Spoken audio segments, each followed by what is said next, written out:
বয়ঃসন্ধি কী এবং কখন শুরু হয়? বয়ঃসন্ধি পিউবার্টি হল সেই সময় যখন মেয়েদের শরীরে ধীরে ধীরে বড় হওয়ার স্বাভাবিক লক্ষণ দেখা যায়। এটি সাধারণত নয়, 6 বছর বয়সের মধ্যে শুরু হয়। এই পরিবর্তন মূলত হরমোনের কারণে ঘটে, যা আমাদের শরীরকে প্রাপ্তবয়স্ক হওয়ার জন্য প্রস্তুত করে। মেয়েদের শরীরে কি কি পরিবর্তন আসে? বয়ঃসন্ধিকালে মেয়েদের শরীরে কিছু স্বাভাবিক পরিবর্তন ঘটে, যা স্বাস্থ্যকর বৃদ্ধির অংশ। আসুন একে একে দেখি। ১. স্তন বৃদ্ধি। এটি বয়ঃসন্ধির প্রথম লক্ষণগুলোর মধ্যে একটি। প্রথমে ছোট ছোট গাঁটের মতো অনুভূত হতে পারে, পরে ধীরে ধীরে পূর্ণতা পায়।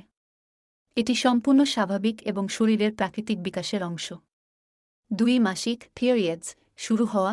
সাধারণত ১-৬ বছর বয়সের মধ্যে প্রথম মাসিক শুরু হয়। এটি শরীরের একটি স্বাভাবিক প্রক্রিয়া, যা প্রজনন স্বাস্থ্যকে সুস্থ রাখে।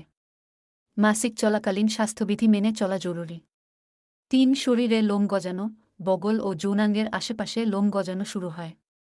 কিছু মেয়েদের হাত পা বা মুখেও হালকা লোম দেখা যেতে পারে, যা একেবারে স্বাভাবিক। ৪. উচ্চতা ও ওজন বৃদ্ধি। অনেক মেয়ের উচ্চতা দ্রুত বেড়ে যায় এবং শরীরের আকৃতি পরিবর্তিত হয়। শরীরে একটু বেশি মেদ জমতে পারে, বিশেষ করে কোমর ও নিতম্বের আশেপাশে। ৫. ঘাম ও ত্বকের পরিবর্তন।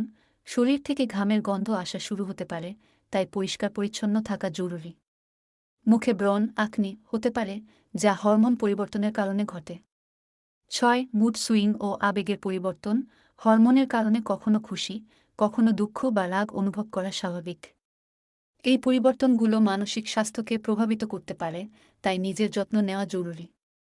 এই পরিবর্তনগুলো স্বাভাবিকভাবে নেবার উপায়: স্বাস্থ্যকর খাবার খাও, প্রতিদিন পর্যাপ্ত পানি পান করো, নিয়মিত ব্যায়াম ও শরীরচর্চা করো, নিজের শরীর সম্পর্কে ইতিবাচক ধারণা রাখো, পরিষ্কার পরিচ্ছন্নতা বজায় রাখো।